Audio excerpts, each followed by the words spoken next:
Sir Laxman గారు కొద్దిగా time అవుతుంది కాబట్టి నేను ఆయన ఒపీనియన్ ముందు తీసుకుంటాను.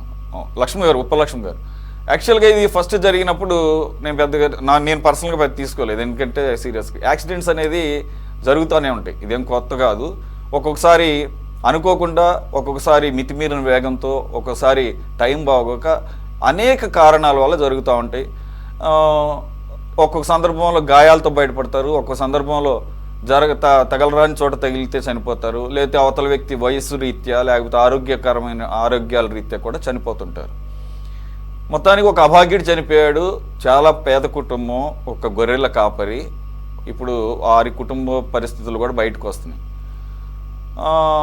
సరే, ఇతను ఒక్కడేనా అట్లా చేసింది? ఇక్కడ ఏమైందంటే, అతను సీదిల అప్పలరాజు గారి కుమారుడు, వయసు పక్కన పెట్టండి, లెర్నింగ్ లైసెన్స్ ఉందా లేకపోతే ఫుల్ లైసెన్స్ ఉందా అది కూడా పక్కన పెట్టండి, ఎంతమంది తిరగట్లేదు లెర్నింగ్ లైసెన్స్ల మీద.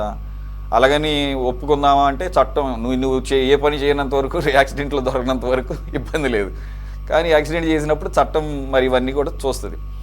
ఇక్కడ అప్పలరాజు గారి యొక్క పాత్ర, ఆయన ఒక డాక్టర్ అయ్యుండి ఒక మాజీ మంత్రిగా పనిచేసి ఒక వ్యక్తి చావు బతుకుల మీద ఉంటే అతన్ని అటెండ్ చేయకుండా, కొడుకుకి చిన్న దెబ్బలు తగిలినాయి అని చెప్పేసి ముందు కొడుకుని హాస్పిటల్లోకి తీసుకువెళ్ళి, లేకపోతే అప్పటికే చనిపోయాడని నిర్ధారణ చేసుకుని ఏమైనా వెళ్ళిపోయారేమో తెలియదు. ఏదేమైనా కానీ పోలీసులకు ఇన్ఫామ్ చేయడంలో ఆయన ఫెయిల్ అయ్యాడు. అంతేకాదు, పోలీసులను పక్కదారి పట్టించారు.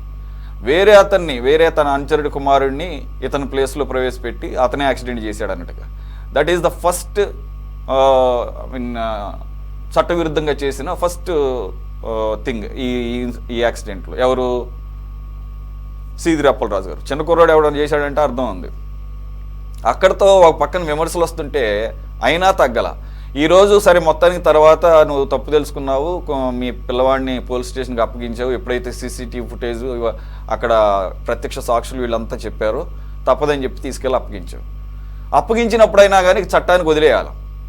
ఇదేం ఉరి శిక్షలు వేయరు కదా, యాక్సిడెంట్లు అనేసరికి కన్సిడర్ చేస్తారు. కాకపోతే కేసును పక్కదారి పట్టించారు కాబట్టి అని కొద్దిగా తీవ్రంగా పరిగణిస్తారేమో, కానీ బెయిల్ వచ్చేస్తుంది. కానీ ఈ లోపలనే పుత్రవాత్సల్యం అంటే చచ్చిపోయినోడు ఫ్యామిలీ ఏమైపోయినా పర్లేదు, నీకు ఒక్కళ్ళకే ఉన్నారన్నమాట కుమారులు, పుత్రరత్నాలు. ఓ 4 రోజులు జైల్లో ఉంటే ఏమైపోతాడు అని చెప్పేసి ఈ లోపల ఇక ప్లాన్స్ స్టార్ట్. ఒంట్లో బాగాలేదంట, పిల్లోడికి అక్కడెక్కడ నొప్పులు వచ్చేసినాయి అంట. సరే, తప్పదు కాబట్టి వీల్ చైర్లో హాస్పిటల్కి తీసుకెళ్లారు. వీల్ చైర్లో 18 ఏళ్ళ కుర్రాడు ట్రీట్మెంట్ అయిపోయిన తర్వాత వీల్ చైర్లో. సరే, ఓకే, నిజంగా నీకు ప్రాబ్లం ఉంది. మొత్తం టెస్టులు చేస్తే ఏమీ లేదు. ఈ లోపల ఉన్న 2 రోజుల పాటు రూల్ ప్రకారం ఉంటే జైల్లో ఉంటే జైలు ఫుడ్డే పెట్టాలి, బయట హాస్పిటల్లో ఉంటే హాస్పిటల్ ఫుడ్డే తినాలట రూల్ ప్రకారం. నీకేమో ఇంటి దగ్గర నుంచి క్యారియర్లు 3 పూట్ల, ఏసీ గదులు అక్కడ అరేంజ్మెంట్ చేయటం. అంటే నువ్వు ఆల్రెడీ డాక్టరు కాబట్టి, మాజీ మంత్రివి కాబట్టి, నీకున్న పలుకుబడితో అక్కడ ఈ ఏర్పాట్లు ఏం చేసామని క్లియర్గా అర్థమవుతుంది.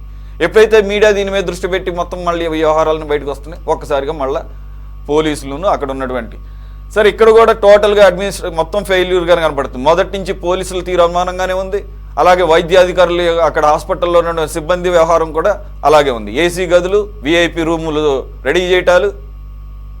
What is this nonsense? దీనికి అంటే ఇక ఈ లోపలనే వాళ్ళ మదర్ గారు ఇంకోటి ఏదో వేశారట, ఒక పిటిషన్. మా అబ్బాయికి హెల్త్ బాగాలేదు కాబట్టి అసిస్టెంట్గా ఎవరో ఒకళ్ళు ఉండాలి, నేనే ఉంటానని చెప్పేసి ఇది అప్లికేషన్ ఇంకా పెండింగ్లో ఉండగానే మళ్ళీ తీసుకెళ్ళి జైలుకు పంపించారట. బయటికి మాత్రం వచ్చేటప్పుడు నడుచుకుంటూ బాగానే వచ్చాడంట. అయితే ఇక్కడ సిల్లీగా ఉంటే తీసుకోవాల్సిన అవసరం లేదు, కానీ ఇలా అధికారం లేకపోయిన తర్వాత కూడా నీకున్న పలుకుబడిని ఉపయోగించి ఈ రకంగా వ్యవస్థల్ని చేతుల్లో తీసుకోవడం ఎటువంటి మెసేజ్ని ఇస్తుంది? అలాగే ఆ బాధిత కుటుంబం గురించి కూడా ఎవరో ఒకళ్ళు అడ్రస్ చేయాలి కదా సార్. సహజంగా యాక్సిడెంటల్ కేసుల్లో ఎవరు యాక్సిడెంట్ చేశారో వాళ్ళు యాక్సిడెంట్ అయింది బై మిస్టేక్ను, అతని వాళ్ళ తప్పులతో తన తప్పులతో అనేది పోలీసులు సమ్మతులు పొంగిపోయారు. స్టేషన్ బెయిల్ ఇచ్చి పంపిస్తారు, అంతే కదండి. కేసు రిజిస్టర్ చేస్తారు, స్టేషన్ బెయిల్ ఇచ్చి పంపిస్తారు. ఇక్కడ ఏం జరిగింది? తారుమారు చేయాలనే ప్రయత్నం చేశారు. ఆ ప్రయత్నం చేయడం వలన సెక్షన్ యాడ్ చేయాలి, యాడ్ అవసరమేముంది? ఇక్కడ రాజకీయ నాయకులు కూడా ఇవాళ తమ పిల్లలు తప్పు చేస్తే ఆ తప్పును సరిదిద్దే ప్రయత్నం చేయాలి, ఆ తప్పును ఒప్పుకోవాలి తప్ప హైడ్ చేయాలనే ప్రయత్నం చేస్తారు. ఇది కరెక్ట్ కాదు. తక్కువ. దేనికి ఒక పేదవాడు వెళ్ళి సామాన్య పౌరుడు వెళ్ళి బయటతో కూడా అనుకోండి, వాడు కేసు హెడ్ చేసే ప్రయత్నం చేస్తాడా? చేయలేడు కదా. వీళ్ళు చేస్తాడు. ఇప్పుడు చూడండి ఎంత వెళ్ళారు. వీళ్ళు చేయలేదు ఉండొచ్చు. క్యాష్ కొట్టినప్పుడు ఈ స్కూటర్ కూడా వరికి కింద పడి తలకు దెబ్బ తగిలి ఉండొచ్చు, లేకపోతే ఎక్కడన్నా దెబ్బలు తగిలి ఉండదు.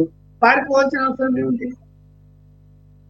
వెంటనే పోలీసు ఇన్ఫార్మ్ చేస్తే ఇద్దరిని తీసుకొని ఇద్దరిని హాస్పిటల్ అడ్మిట్ చేస్తారు, స్టేషన్ బయలు ఇస్తారు, పంపించారు. యాక్సిడెంట్ అయింది. ఇక్కడ పలుకుబడి మాకు ఉంది కాబట్టి మేము ఎన్నైనా చేసుకోగలుగుతాము, ఎలాంటి సౌకర్యాలైనా పొందుతాము అనేది ఇప్పుడు న్యాయ వ్యవస్థలో కూడా చూస్తున్నాం కదా మనము. సామాన్య పౌరులకి ఏదైనా కేసుల్లో బెయిల్ వస్తున్నాయా, ఉన్నత వర్గాల వాళ్ళకి బెయిల్ వస్తున్నాయా అని కంపేర్ చేస్తే న్యాయ వ్యవస్థ మీద కూడా ఆరోపణలు వస్తున్నాయి.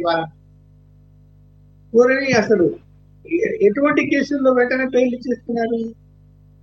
ఏం చెప్పాలి మరి? అదే సామాన్యుడు దిక్కుముఖంలో నిలబడిందని చెప్పి వానికి బెయిల్ కూడా ఇప్పుడు లోపల కూడా ఇస్తారు కదా. మరి ఇక్కడ ప్రజాస్వామ్య వ్యవస్థలో ఓకే, అందరికీ హక్కులు ఉంటాయి, హక్కులతో పాటు బాధ్యతలు. ఆయన మంత్రిగా చేశాడు, ఒక డాక్టరు, తన బాధ్యత ఏంటో తను తెలుసుకోవాలి కదా. తప్పు జరగచ్చు, అది మీరు పొరపాటు అయి ఉండొచ్చు, అసలా నడిచిపోయే వాళ్ళ పొరపాటు ఉండొచ్చు, లేకపోతే బైక్ ఏ పొరపాటుదైనా ఉండొచ్చు. కానీ హైడ్ చేయాలన్నటువంటి అవసరమే లేదు. హైడ్ చేయకుండా ఉండింటే స్టేషన్ బెయిల్ ఇచ్చి శుభ్రంగా పంపించేసింది. ఇప్పుడు ఏమైపోయింది, కేసు హైడ్ చేశారనే కారణంగా ఇప్పుడు ఆయన కూడా అప్పలరాజు మీద కూడా కేసు పెట్టాలి. కేసు వేసి తెచ్చుకోండి, ఏమవుతుంది? అదేమంటే రాజకీయ కక్ష, రెడ్ బుక్, ఇవన్నీ మాట్లాడుకుంటున్నారు. అరే ఎట్లా ఎంతవరకు ఉండాలి అంతవరకు ఉండాలి కదయ్యా. ఇప్పుడు రాజకీయ కక్షలు అన్నది ఇవాళ మాటలు మాట్లాడుతున్నప్పుడు వాళ్ళ వైపు వాళ్ళు కూడా చూసుకోవాలి. ఏం జరిగింది 5 సంవత్సరాల కాలంలో, ఎన్ని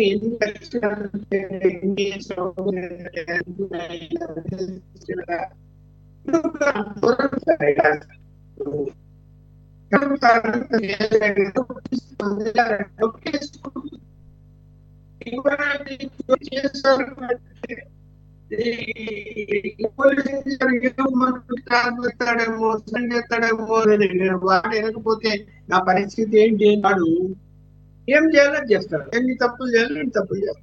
ఇరుక్కుపోతే మళ్ళీ చూసాం కదా ఏం చేశాడు.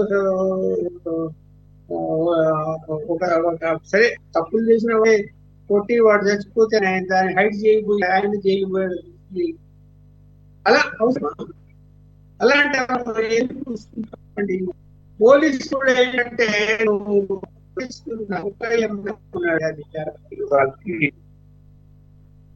అధికార ఎమ్మెల్యే పోయి కూడా పొక్కారా, నేను ట్రాన్స్ఫర్ అయ్యి ఇక్కడికి వచ్చాను అని చెప్పి సార్ నమస్కారం అని పెట్టి స్వీట్లు బొకేలు ఇస్తారు. ఎమ్మెల్యే గౌరవ కొడుకు మళ్ళీ ఎమ్మెల్యే తమ్ముడి కూడా తమ్ముడు అంటే ఎంత దిగజారిపోయి వాళ్ళ పోలీసు వ్యవస్థ, ఎంత దిగజారిపోయింది చెప్పి. ఏ పాలన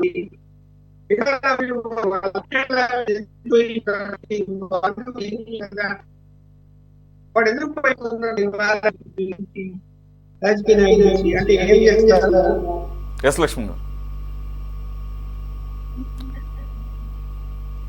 శ్రీనివాసరెడ్డి గారు